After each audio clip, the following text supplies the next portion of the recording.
Une belle question à laquelle je vais essayer de répondre. Est-il légitime aux yeux de Dieu qu'une femme travaille quand elle a un enfant en bas âge?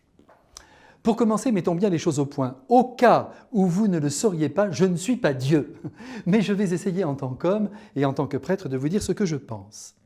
Rappelons d'abord que c'est là une question, pardonnez-moi, il n'y a pas de jugement, mais c'est une question de riche. Car bien souvent, la femme n'a pas le choix, elle doit travailler, car le salaire de son mari ou de son compagnon n'est pas suffisant pour assurer la vie commune. Je dirais qu'alors la question ne se pose même pas. Et puis, il y a des femmes qui ne se voient pas vivre sans travailler.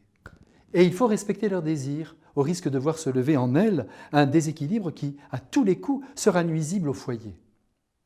Maintenant, j'ai remarqué, et je suis sûr que vous, mesdames, vous serez d'accord avec moi, que c'est une grande souffrance quand après le congé parental, qui peut aller jusqu'à, je crois, 1 année, il faut aller déposer à la crèche son petit enfant en le confiant à des mains étrangères.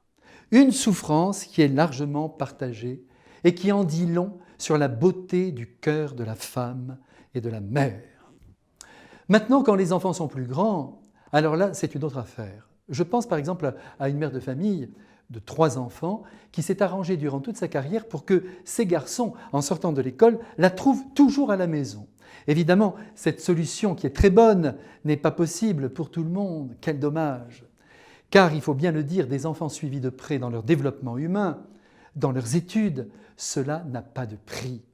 Et puis, entre nous, faire des enfants et ne pas les éduquer au nom de votre carrière qui vous retiendrait 10 heures par jour, mais c'est un non-sens.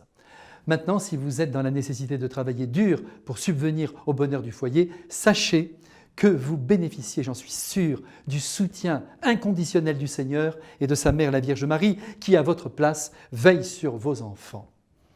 Ici, je ne m'arrête évidemment pas sur le rôle du père, qui est pourtant essentiel, car cela mériterait trop de développement et ce sera pour une autre fois.